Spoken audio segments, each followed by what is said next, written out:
saudara-saudara seiman. Indah dalam sebuah kesukaan yang dari Allah diturunkan di tengah-tengah ibadah kita pagi hari ini. Mari kita menenangkan hati kita di hadapan Allah untuk menerima lawatannya di dalam ibadah ini, untuk menikmati hadiratnya dan jamahannya dan pemulihannya kepada setiap kita.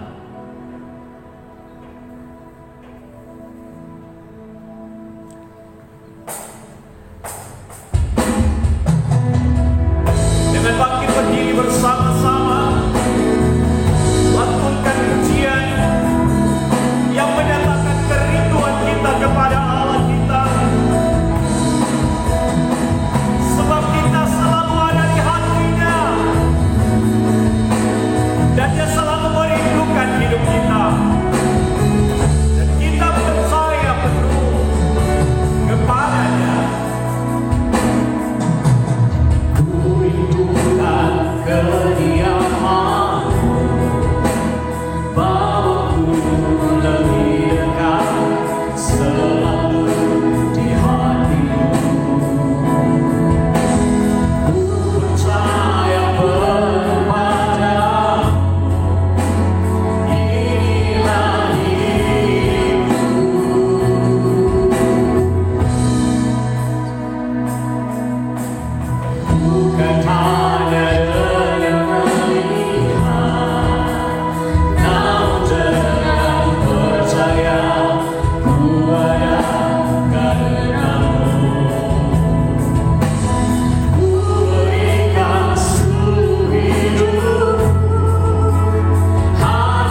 Pagi hari ini kami ingin menyongsong berkat kami yang Kau sediakan.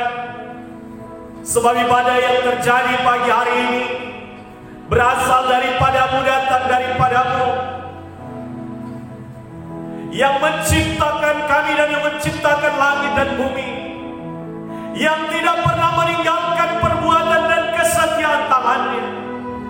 Kiranya turun atas kami pagi hari ini anugerah dan damai sejahtera dari Allah pencipta langit dan bumi, dari Yesus Tuhan penyelamat kami, oleh kekuatan Roh yang Kudus memberkati ibadah ini dari awal sampai usainya, dan kemuliaan hanya dipersembahkan bagi Tuhan, Raja di atas segala raja, Tuhan di atas segala Tuhan. Haleluya. Amin. Dalam sukacita Tuhan, disilakan duduk.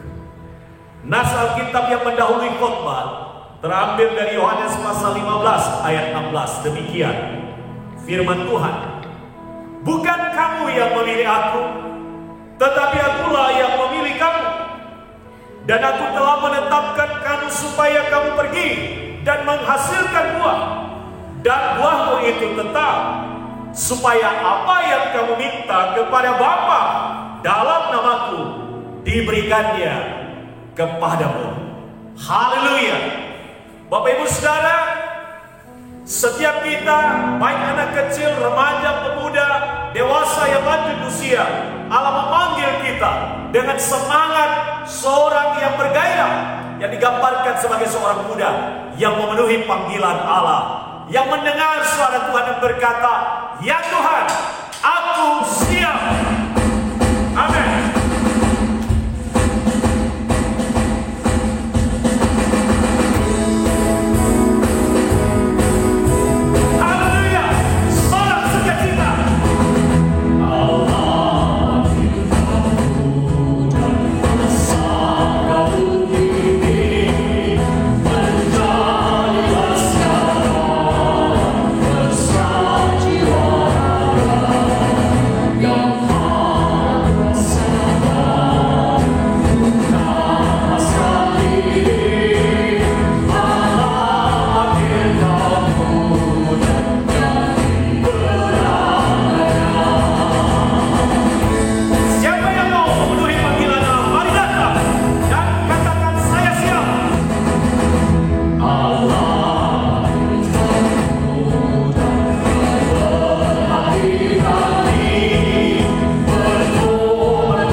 ditaburi oleh kebenaran firman Allah.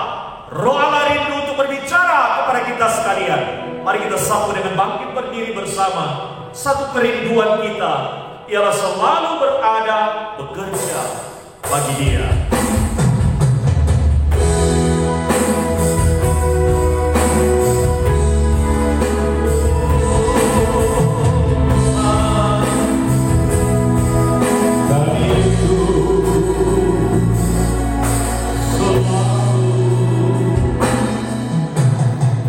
Kerinduanku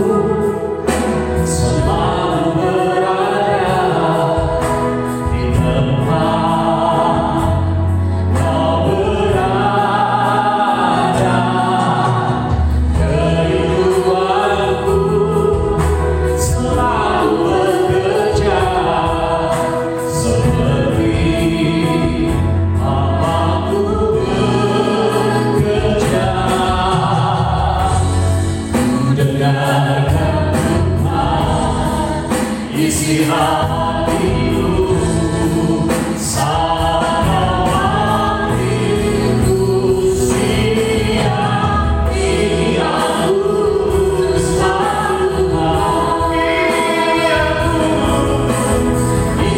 aku selalu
isi hatimu, saat kau manggilku siang, ini aku selalu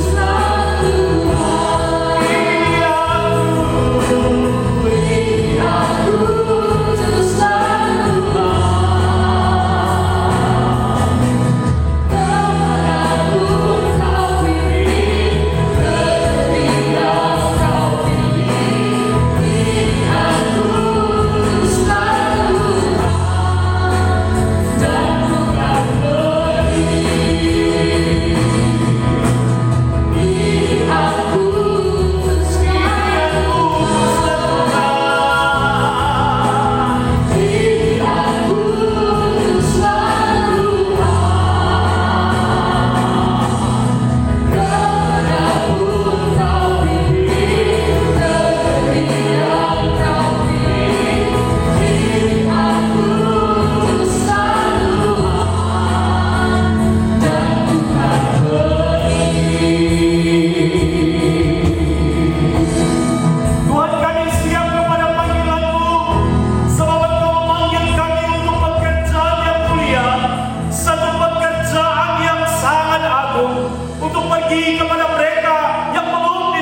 kau melalui hidup kami mereka terselamatkan.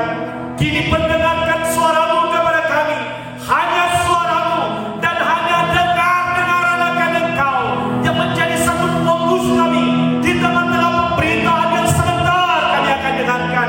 Kami mohon jamah Allah, jamahlah setiap pikiran kami, jamahlah hati kami, jamahlah setiap yang mendengar pada pagi hari ini kebenaran firman-Mu. Biar kami semua akan mengalami sukacita surgawi di tengah-tengah ibadah pada pagi hari ini. Di tempat kami ada, Allah melawat kami. Di tempat kami ada, Allah memulihkan keadaan kami. Di tempat kami ada, Allah menggerakkan kami untuk meresponi segala hal yang Engkau sampaikan kepada kami. Kami berdoa kiranya otoritas Allah di tengah-tengah pemberitaan ini turun ke atas hamba-Mu dan menolak segala campur tangan setan dalam bentuk apapun. Di dalam nama Yesus, hanya dari tengah-tengah pemberitaan firman Allah, sehingga leluasa kami oleh karya Roh Allah menerima firman-Mu dan bergembira di dalam sukacita firman Allah. Dalam nama Yesus kami berdoa. Haleluya. Amin. Haleluya. Silakan duduk Bapak Ibu Saudara. Satu kegembiraan besar bagi kita di minggu ini untuk kembali bersama-sama dalam ibadah, memuji Tuhan, memuliakan Allah, dan secara spesial kita akan mendengarkan firman Allah. Satu tema yang akan diangkat dalam khotbah pada pagi hari ini aku, utuslah aku. Yesaya pasal 6 ayat 8 menjadi dasar dari firman pada pagi ini bagi kita. Demikian firman Allah. Lalu aku mendengar suara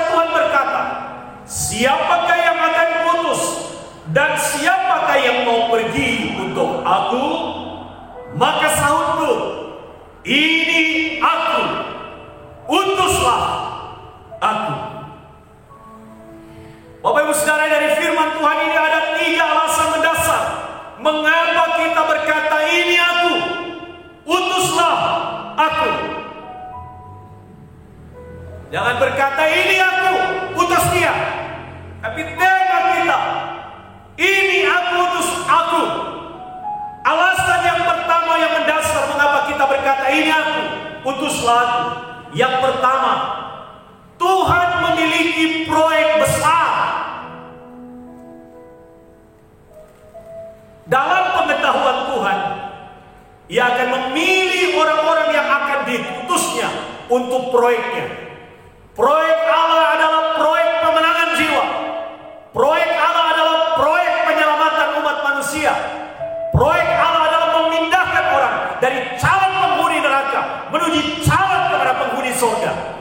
Proyek Allah adalah kerinduan Allah supaya kasih-Nya dialami oleh semua orang.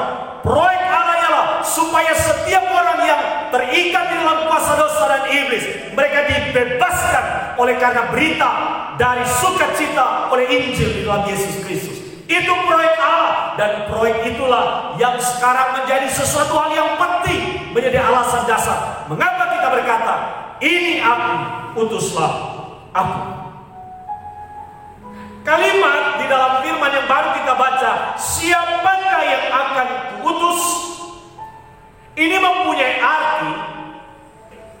Arti yang pertama adalah Allah mempunyai suatu pekerjaan atau proyek yang harus dikerjakan dan diselesaikan. Yang mempunyai pekerjaan itu atau proyek itu adalah Tuhan, bukan kita. Maka setiap kali kita melakukan pekerjaan atau proyek kita harus tahu bahwa itu harusnya adalah proyek Tuhan, bahwa itu adalah pekerjaan dari Tuhan yang sedang kita kerjakan. Jadi pekerjaan yang kita kerjakan sekarang dalam dunia harus kita pastikan bahwa ini proyeknya Tuhan, apapun profesi kita. Hamba Tuhan, aktivis gereja harus bertanya, apakah yang saya kerjakan saat ini proyeknya Tuhan atau bukan? Kalau bukan, saya katakan hentikan. Itu hanya akan mendatangkan kesengsaraan dan penderitaan bagimu. Gereja sebagai organisasi maupun organisme adalah satu kehidupan, pergerakan orang-orang percaya harus bertanya, apakah program yang sedang saya kerjakan termasuk proyeknya Tuhan?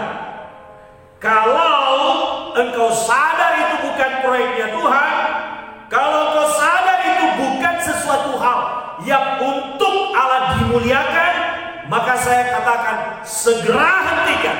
Jangan memisahkan antara pekerjaanmu dengan pelayanan Tuhan, dan jangan memisahkan antara pelayanan Tuhan dengan pekerjaan. Karena sesungguhnya kita harus tahu bahwa pekerjaan kita, pelayanan yang kita kerjakan hari ini, seharusnya kita dapat mandat dari Tuhan mengerjakan itu, sekalipun kita berada dalam profesi yang berbeda. Karena kalau proyeknya Tuhan, kalau engkau sadar, maka bukan hanya Tuhan dilibatkan. Kita seringkali mendengarkan kalimat ini, kita akan melibatkan Tuhan. Pemahaman ini kurang tepat.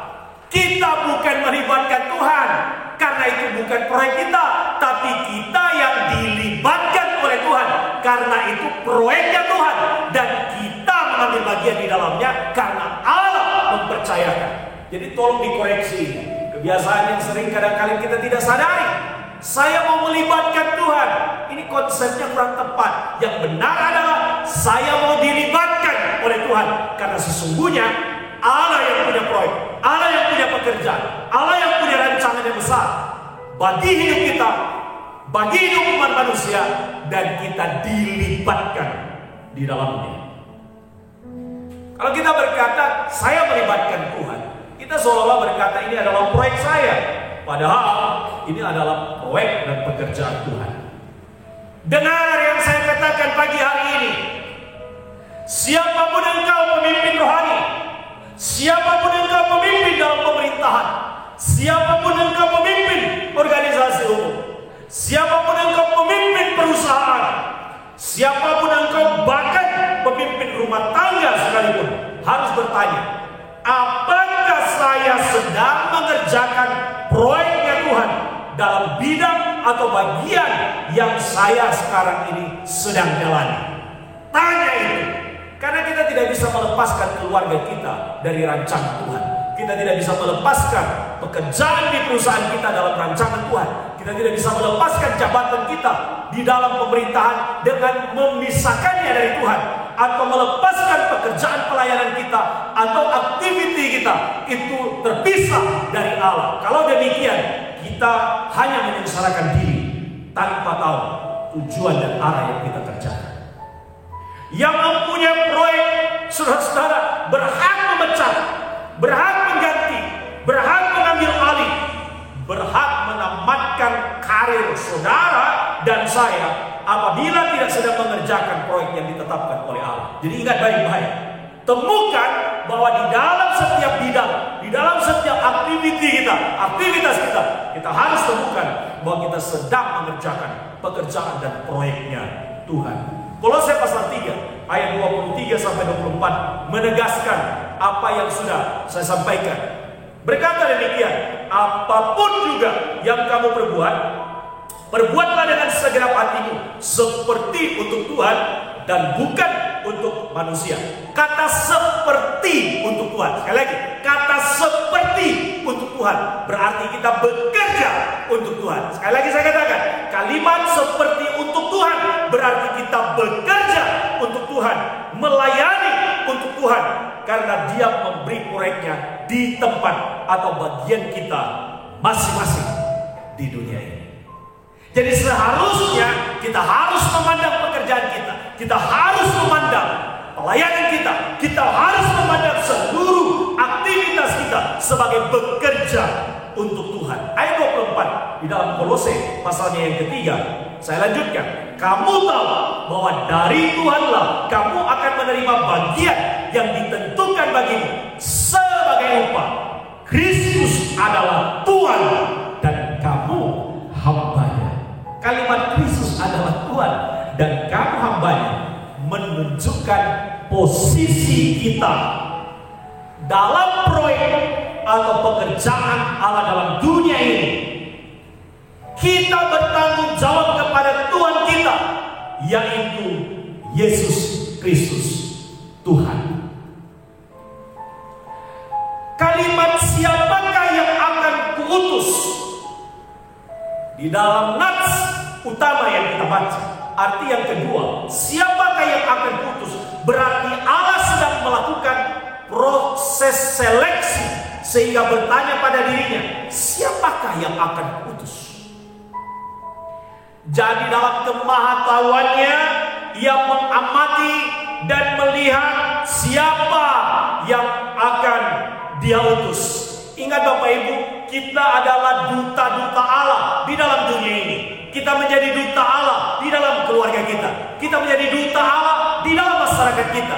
Kita menjadi duta Allah dalam pekerjaan kita. Kita menjadi duta Allah dalam pelayanan kita. Kita menjadi duta Allah dalam pendidikan di mana kita berada. Kita menjadi duta Allah di mana Allah menaruh kita dalam pekerjaan pelayanan di kesehatan kah, di pendidikan kah, di pertahanan kah, di umum kah, di bisnis kah, di segala aspek hidup kita. Allah jadikan kita sebagai dutanya di sana. Duta itu mewakili seorang pemimpin besar dalam sebuah negara. Dan kita tahu kita sedang menjadi duta kerajaan Allah. Kita sedang menjadi wakil dari Allah di dalam dunia ini untuk tugas misi dari Allah. Karena itu Bapak Ibu Saudara, kehidupan kita harus menggambarkan misi yang kita sedang kerjakan. Supaya kita tidak ditertawakan orang. Supaya orang katakan begini, ini apa maunya? Katanya dia bicara tentang surga, tapi kehidupannya amburadul. Dia bicara tentang kerajaan Allah, tapi kehidupannya tidak menggambarkan kerajaan Allah. Dia berbicara tentang keselamatan, hidupnya tidak berjalan dalam jalan yang lurus. Jangan sampai kehidupan kita menjadi penghalang bagi orang untuk dapat menikmati surga yang kekal. Banyak kan kesaksian hidup orang percaya akhirnya menjadi penghalang bagi orang untuk masuk dalam kerajaan Allah. Ingat, kita adalah duta-duta Kristus di dalam dunia ini. Ini berarti bahwa Allah tidak sembarangan mengutus orang dalam proyeknya, dalam pekerjaannya. Dalam nas yang kita baca, Yesaya berada dalam tugas dan proyek rohani terhadap beberapa raja-raja dalam masa di mana dia menjadi seorang nabi. Dan di dalam bagian ini dikatakan bahwa dia berada dalam posisi ketika perjumpaan dengan satu pengalaman rohani yang dilihat oleh Yesaya ini. Dia melihat kekudusan Allah yang luar biasa di pasal yang baru kita baca. Dan itu terjadi pada waktu di mana pemerintahan Yehuda dipimpin oleh seorang bernama Uzia. Dan kita tahu pemimpin-pemimpin selalu ada polanya. Ada pemimpin yang baik, tiba-tiba juga kemudian berganti ada pemimpin yang buruk. Dan di situasi di mana terjadi kebobrokan moral, terjadi kemerosotan moral, di mana di situ Allah mengutus Yesaya untuk menjadi corong, untuk menjadi duta Allah di tengah-tengah kebutuhan daripada bangsa yang sedang mengalami kemunduran secara rohani, yang sudah tidak peduli lagi kepada kehidupan, akan takut akan Allah, menyembah kepada Allah. Mereka lebih tertarik kepada ilah-ilah dari bangsa-bangsa di sekitar mereka. Mereka melupakan Allah, mereka membangun berhala-berhala bagi mereka.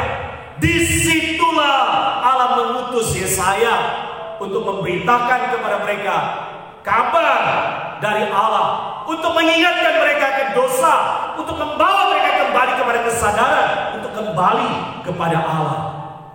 Dia diutus sebagai duta Allah. Karena itu Bapak Ibu Saudara, setiap kita adalah wakil Allah yang menggambarkan keberadaan daripada wakil kita di sana. Gambarkanlah kehidupan Allah itu di dalam hidup keseharian kita, supaya pada akhirnya pengutusan saudara, siapakah yang akan kuutus? Saudara berkata, ini aku utuslah aku. Itu berarti saudara menggambarkan sebagai orang yang betul-betul hasil dari seleksi, dari pemilihan Allah kepada saudara.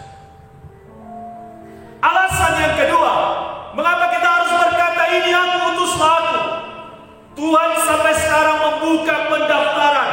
Ia menunggu respon kita untuk tugas dan proyeknya. Saudara, bukan hanya lowongan pekerjaan di perusahaan yang dibuka, bukan hanya kesempatan untuk dapat meraih satu momentum, sebuah kesempatan untuk berusaha, sebuah kesempatan untuk kita bisa meningkatkan karir kita, tapi Allah menawarkan kepada kita, bahkan membuka pendaftaran untuk pekerjaan dan proyeknya.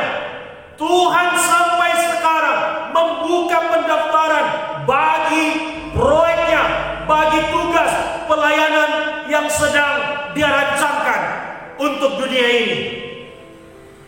Kalimat siapakah yang mau pergi untuk aku mengandung arti. Pertama, ada yang akan dijadikan dutanya atau utusan atas namanya. Ia menawarkan kepada siapa yang meresponi. Allah tidak pernah memaksa orang untuk suatu tugas. Jadi ketika kita merespon tawaran tersebut, kita harus sadar bahwa kita akan diutus untuk mewakili Tuhan dalam suatu tugas. Dan tugas itu sekarang di bidang kita masing-masing. Arti yang kedua dari kalimat siapakah yang mau pergi untuk aku mengandung arti yang kedua. Ada tuntutan dari tawaran tersebut. Apa tuntutannya? Yaitu pergi. Go! Pergi! Jangan diam. Allah mau kita mengalami dinamika secara rohani. Jangan kita berada dalam comfort zone. Kita berada di dalam suasana yang nyaman, menghindarkan hal-hal yang justru banyak tantangannya. Saya katakan satu hal yang penting, dalam pekerjaan pelayanan Allah memang ada kemuliaan yang luar biasa, tapi mungkin juga ada tantangan yang kita hadapi. Jangan pernah kita menjauh dari panggilan ini. Pergi, itu perintah dari Allah. Ini bersifat kerelaan, bukan paksaan. Saudara untuk pergi itu bukan dipaksa. Saudara disuruh pergi juga adalah harus ada kerelaan untuk pergi. Bagi kita yang meresponi Allah dalam tugas ini harus berdasarkan kerelaan. Kalau saudara dan saya tidak ikhlas dan tidak rela melayani, lebih baik hentikan, karena itu hanya menyiksa dirimu saja.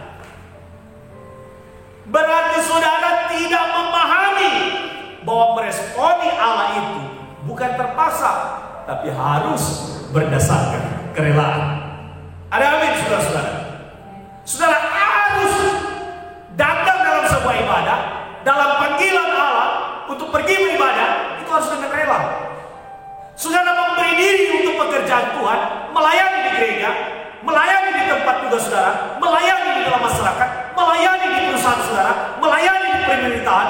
Saudara melakukannya dengan ikhlas, bukan karena terpaksa, bukan karena disuruh, bukan karena ditugaskan, tapi karena kerelaan. Itu pemahaman yang benar. Kalau kita melakukan segala sesuatu dengan kerelaan, maka dia akan membangkitkan sesuatu hal yang membawa kesukaan di dalam hati kita.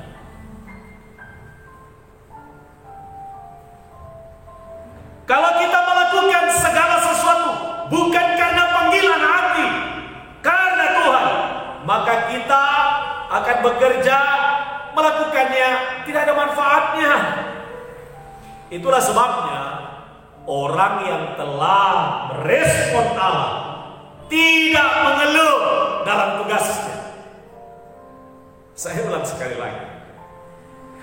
Kalau orang menyadari bahwa Allah memanggil dia dan dia meresponi dengan ikhlas, orang ini tidak akan mungkin mengeluh dalam menjalankan tugas dan tanggung jawabnya, melainkan menerimanya sebagai sebuah kesukaan dan kehormatan dari Tuhan. Itulah sebabnya orang yang telah meresponi Allah pasti bersuka cita. Dia ikhlas melakukannya. Ada tidak ada orang, dia akan bekerja dan melayani. Ada pujian, tidak ada pujian, dia tetap bekerja dan memberikan kerja yang terbaik. Tidak ada pengaruh, ada pujian, tidak ada pujian bagi kinerjanya. Kinerja yang makin baik. Dia tidak menyalahkan orang lain yang tidak bekerja dengan sungguh-sungguh, tetapi dia dengan tekun memberi contoh.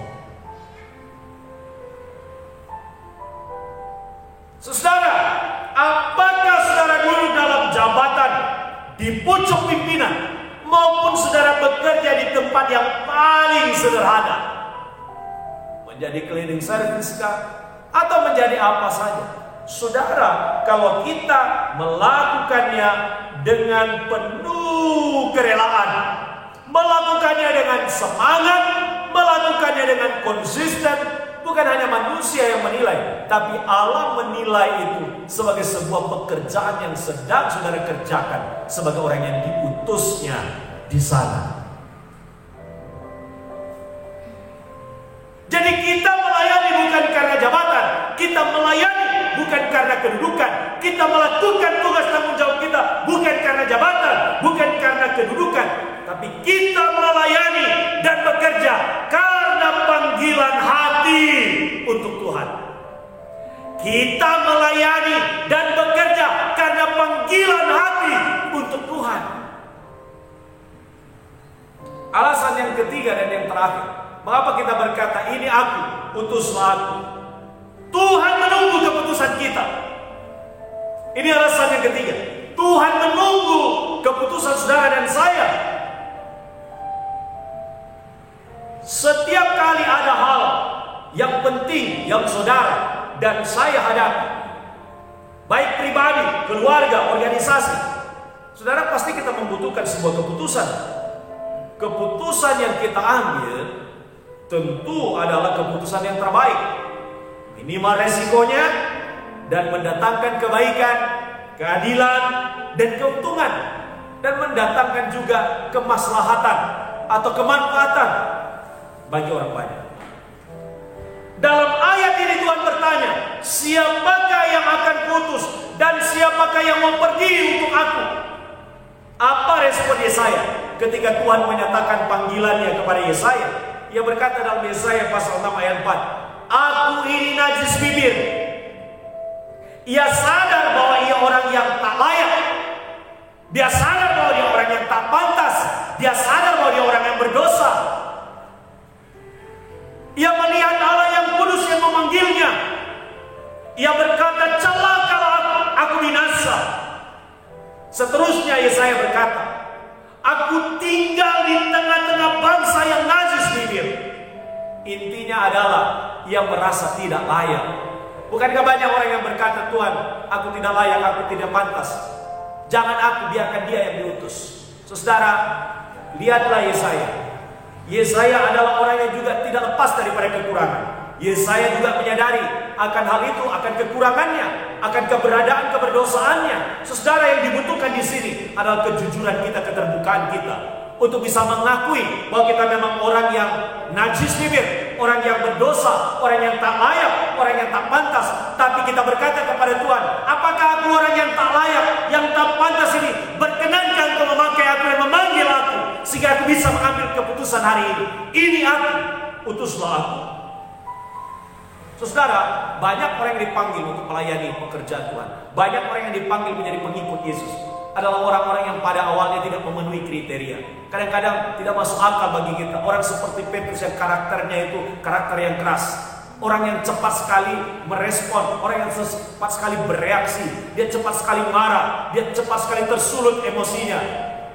Orang itu dipilih untuk menjadi alat di dalam tangan Allah di kemudian hari. Diangkat jadi murid. Orang yang sederhana. Mereka adalah orang nelayan, orang-orang yang terbatas.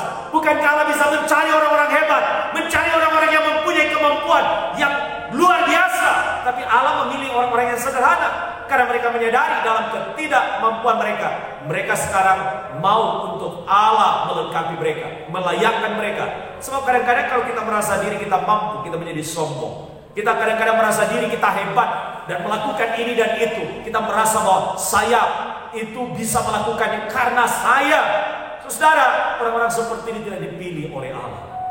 Allah menantikan orang-orang yang merespon dia dengan sebuah keterbukaan hati dan kerelaan diri untuk berkata dengan jujur, Tuhan, aku terbatas, aku tak layak, tapi kalau Engkau berkenan atas aku, ini aku, pakailah aku, utuslah aku. Malaikat Allah di Yesaya pasal 6 ayat 6 dan 7 menyentuh di lidah dari Yesaya ada jepit atau sepit, yang ada bara di sepit itu untuk meletakkan di bibir daripada Yesaya, sebuah perlambangan bahwa Yesaya dikuduskan hidupnya, diampuni kesalahannya, dilayakkan hidupnya. Saudara, ada satu hal yang penting, pesan penting di dalam panggilan pelayanan Allah. Seseorang yang dipanggil oleh Allah, yang meresponi Allah, dimulai dari kesediaan dirinya untuk dikuduskan oleh Allah. Hanya dengan cara itu kita dapat memulai panggilan Allah buat hidup kita. Kita jadi bejana yang telah dibersihkan, yang telah dibentuk di dalam tangannya untuk mengerjakan pekerjaannya. Bapak Ibu, saya ingat dengan panggilan pertobatan saya. Sebenarnya panggilan pertobatan saya diawali sebelumnya dengan keaktifan saya di dalam kegiatan-kegiatan secara rohani. Pada waktu saya masih kecil, waktu SD kelas 1, saya sudah terbiasa dengan kegiatan gereja. Saya sudah terbiasa kegiatan secara rohani. Saya sudah terbiasa melakukan aktivitas doa setiap pagi. Terbiasa melakukan kegiatan menyanyi. Terbiasa melakukan kegiatan-kegiatan di dalam persekutuan. Tetapi tanpa pengenalan akan Allah. Justru di tengah-tengah situasi yang seperti itu, Allah kemudian menggerakkan hati saya. Ketika saya kelas 4 SD, saya terpanggil untuk ingin menjadi seorang hamba Tuhan. Itu dimulai dari ketika om saya, kakak kandung dari mama saya, itu sering melayani dan berkunjung di tempat di mana kami berada. Paman saya atau om saya tinggal di kota, melayani di gereja di pusat, sedangkan kami tinggal di sebuah desa di Sumatera Barat. Saudara, setiap kali dia datang dengan sepeda motor Suzuki-nya, Bapak Ibu Saudara, yang terjadi adalah saya melayani. Yang saya lakukan, saya mengelap motornya, saya mengambil tasnya, dan kalau dia berangkat untuk pelayanan gereja, saya mengantar tasnya. Dan ketika saya mendengarkan khotbahnya, saya ada di antara orang-orang yang dewasa, dan saya berkata, saya mau seperti om saya. Saudara, ditambah lagi, jemaat-jemaat biasanya merekam di kaset setiap kali khotbah-khotbah om saya. Lalu saya berkunjung. Ketika kami berkunjung ke salah satu rumah daripada jemaat yang biasa mendonasi kebutuhan hidup daripada kami sebagai pelayan yang menjadi guru Injil, yaitu opa saya. Saudara, saya mendengar khotbah dari om saya yang didengarkan oleh jemaat, dan itu menggelorakan hati saya. Dan saya katakan begini, saya mau jadi seperti om saya. Tapi saudara tahu, apakah hidup saya sudah dibereskan? Belum. Saya punya kepahitan yang besar kepada opa saya. Saya punya kebencian yang sangat besar kepada opa saya. Karena dia mendidik saya secara keras, dan itu menjadikan saya menjadi orang yang tidak bisa menerima kenyataan itu. Menjadi orang yang kadang-kadang mudah luka hatinya, sehingga saya merasa rendah diri dan membentuk karakter saya dari pola pengasuhan yang sedemikian. Meskipun maksudnya baik, tapi saya tidak mengerti apa maksud dari semuanya itu. Justru di tengah ketika saya belum dikuduskan hidupnya, Allah memulai satu titik panggilan dalam hidup saya. Ketika SMP, panggilan itu sudah mulai kendor. Lalu SMA saya coba untuk melarikan diri. Saya mendaftar mau sekolah jadi bidan. Saya mendaftar mau sekolah di sekolah farmasi. Tapi Allah mau mengembalikan saya kepada panggilan pada awalnya. Adik-adik, kau mau lari dari panggilan. Kau sudah memenuhi panggilanku pada waktu engkau kelas 4 SD. Sekarang kau mau lari daripadaku. Allah memakai berbagai macam cara. Lalu saya digagalkan, ujian ini gagal, ujian itu gagal, sehingga kemudian saya pada akhirnya sekolah di sekolah Kristen, satu-satunya sekolah Kristen di Sumatera Barat, dan itu menghantarkan saya ke pintu gerbang menuju kepada panggilan sebagai seorang hamba Tuhan. Sekali lagi saya mau katakan, justru ketika saya belum sungguh-sungguh berada di dalam pemberesan diri, justru berada dalam kepahitan hidup, belum dibereskan, tapi Allah menyiapkan rencana yang luar biasa. Saya bertobat ketika saya masih SMA. Ketika saya pindah ke Kota Padang, saya hadir dalam satu ibadah kebaktian kebangunan rohani yang dilaksanakan oleh satu gereja. Dan Bapak Ibu Saudara, pada malam hari itu saya menyerahkan hidup saya. Tapi sebelum saya menyerahkan hidup saya membereskan dosa saya, yaitu kebencian akan kepahitan yang masih tersimpan di hati saya kepada bapak saya yang sudah meninggal sekian lamanya. Bapak Ibu Saudara, tanpa kekudusan Anda tidak akan mungkin dapat melayani Allah. Tanpa pemberesan diri, Anda tidak akan mungkin bisa memenuhi panggilan Allah. Satu persyaratan yang sangat penting, sadarilah hidup kita. Kita perlu bereskan diri kita untuk sebuah panggilan dari Allah kepada kita. Panggilan yang sangat mulia yang ditujukan kepada kita. Tuhan menunggu keputusan kita, tapi juga Tuhan menunggu kesediaan kita membereskan diri bersamaan dengan keputusan yang kita ambil. Bapak Ibu Saudara, hari ini saya bersyukur Allah memakai berbagai macam cara itu untuk menghantarkan saya kepada panggilan Allah. Tuhan menunggu keputusan saya, dan saya akhirnya menyerahkan diri kepada Allah. Tahun 1995 saya kemudian masuk di Kota Malang dan memulai pendidikan saya di Sekolah Tinggi Alkitab Nusantara. Satu sukacita yang luar biasa menyelesaikan pendidikan pada tahun 2000. 5 tahun pendidikan di Sekolah Tinggi Alkitab Nusantara membentuk kami menjadi hamba Tuhan yang bisa harus lebih militan dalam pekerjaan Tuhan. Dan Tuhan memakai sampai hari ini melayani dalam gereja Tuhan, berkhotbah dan melayani di berbagai tempat. Dan Tuhan memberikan kesempatan itu hanya karena kasih karunia dari Allah. Saya mau katakan satu hal yang penting kepada kita. Tuhan menunggu keputusan kita. Kalau engkau hendak melayani di tempat engkau bekerja, di tempat kita melakukan sekarang kegiatan kita, Tuhan memanggil kita melakukan di sana. Tapi kalau engkau ada anak muda yang hari ini, yang pagi hari ini, engkau diketuk hatinya dan berkata, Tuhan, saya mau merespon engkau, saya mau melayani engkau dengan sepenuhnya, menyerahkan hidup saya untuk sepenuhnya melayani engkau. Mari ambil keputusan di kesempatan ini. Allah memanggil engkau dan Tuhan menunggu keputusanmu. Pekerjaan Tuhan menantikan banyak tenaga-tenaga dari orang-orang muda, dari orang-orang yang terpanggil. Hari ini, kalau Allah berbicara di hatimu, beri respon kepada Allah. Beri diri saudara untuk memberi sebuah keputusan. Ini aku, utuslah aku. Sama seperti Yesaya merespon Tuhan. Saya menyimpulkan khotbah pada pagi hari ini buat kita. Ada 3 alasan mendasar mengapa kita berkata ini aku, utuslah aku. 1, Tuhan memiliki proyek besar. Dan proyek itu hendak dipercayakan kepada kita.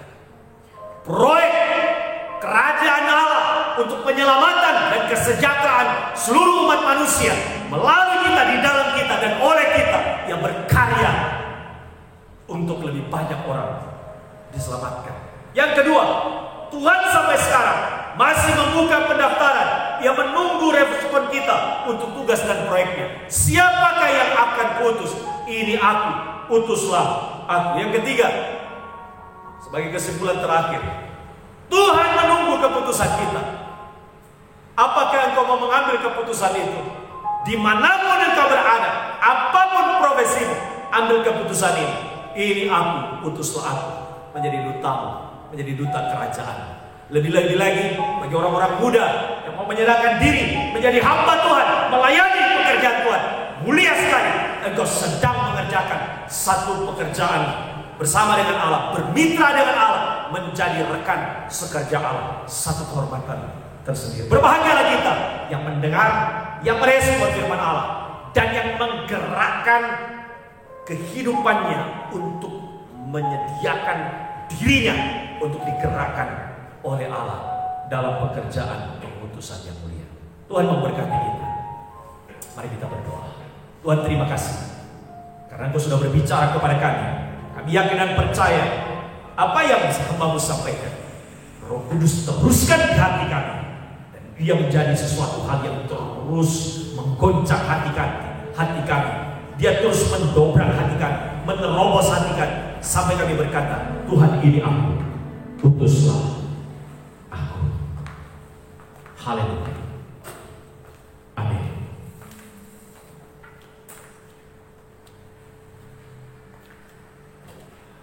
Saatnya kita akan memberikan persembahan. Kiranya kita memberi yang terbaik kepada Allah, lebih lagi seluruh kehidupan kita.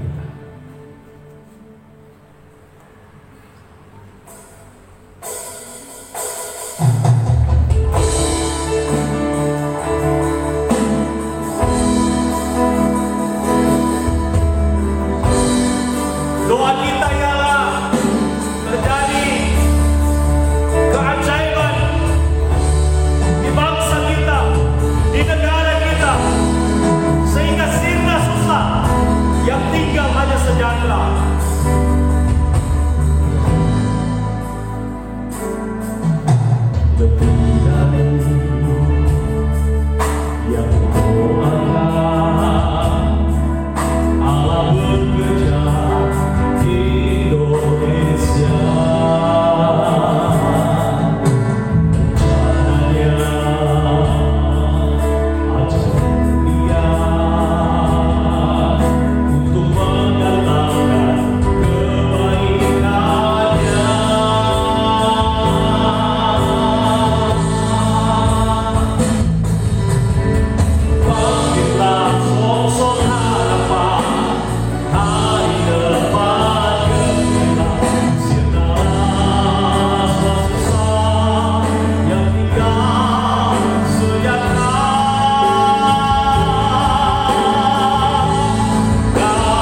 Tuhan, kami mempersembahkan apa yang telah kami punya, tapi kami juga mempersembahkan hidup kami untuk dipersembahkan, dipakai oleh Engkau untuk pekerjaan-Mu yang mulia. Diri kami di hari-hari ini, sekalipun ada pergumulan, kami percaya Allah kami adalah Allah yang ajaib, Allah yang perkasa, Allah yang gila gemilang kuasanya, Allah yang tidak tertandingi, mengatasi segala sakit, mengatasi segala masalah, mengatasi segala persoalan, dan tidak ada yang mustahil bagimu. Itu sebabnya ketika kami bersama-sama berdoa, membawa kepada Allah pergumulan-pergumulan kami percaya Allah bertindak tepat pada waktunya. Diberkatilah hidup kita, ditolongnya rumah tangga kita, diberkatinya pekerjaan kita, dibuatnya anak-anak kita sehat, berhasil, dan meraih harapan-harapan mereka, dibukanya jalan-jalan berkat bagi kita, dianugerahkannya damai dan sejahtera, dikokohkannya kehidupan keluarga kita, dan dijadikannya segala yang kita pikirkan, kerjakan, dan lakukan berhasil karena Tuhan. Tuhan, terima kasih. Kalau kami membawa seluruh pergumulan doa kami percaya Allah kami terlalu baik, terlalu sayang, terlalu berkemurahan untuk memenuhi apa yang menjadi segala permohonan kami. Jadilah kehendak, bukan kehendak kami. Berkati bangsa kami, berkati negara-negara di dunia yang sedang bergumul dengan COVID-19. Kiranya campur tangan Allah yang berkuasa atas sejarah dunia ini akan berkarya untuk dapat menolong seluruh umat manusia yang sedang berteriak dalam kesusahan, sakit, dan penyakit hari-hari ini, yang digoncang oleh ketakutan, oleh berbagai macam situasi yang hari-hari terjadi. Tapi anak-anak Allah akan hidup dalam damai sejahtera dan selalu berpengharapan di dalam Tuhan. Dalam nama Yesus kami berdoa, haleluya. Amin. Saya mengajak kita sekalian untuk bangkit berdiri bersama. Kita berkata kepada Tuhan, kami berserah kepada-Mu Tuhan. Kami bersimpu dalam pasrah kepada-Mu. Sebab hanya kepercayaan yang hanya sepenuhnya kami taruh pada-Mu. Ku berserah kepada-Mu Tuhan. Di dalam keadaan kita berdiri lagi kita berserah. Di dalam kita melakukan apapun juga, kita berserah kepada Tuhan. Segalanya di dalam hidup ini, ku percaya hanya pada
kita tengadahkan tangan kita di hadapan Allah dan terimalah berkat dari Tuhan.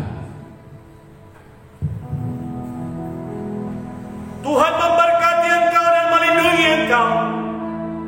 Tuhan menyinari engkau dengan wajah-Nya dan memberikan engkau kasih karunia.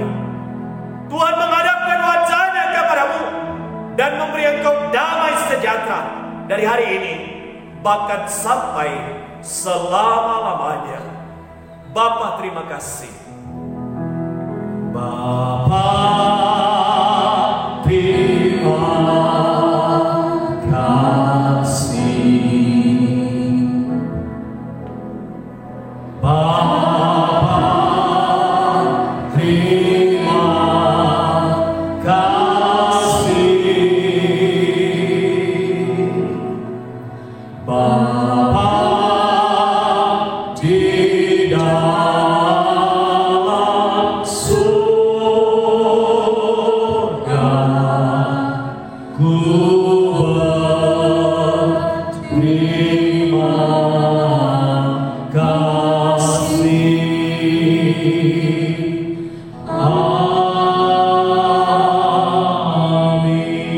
Amin. Silakan duduk dan ambillah saat teduh sejenak.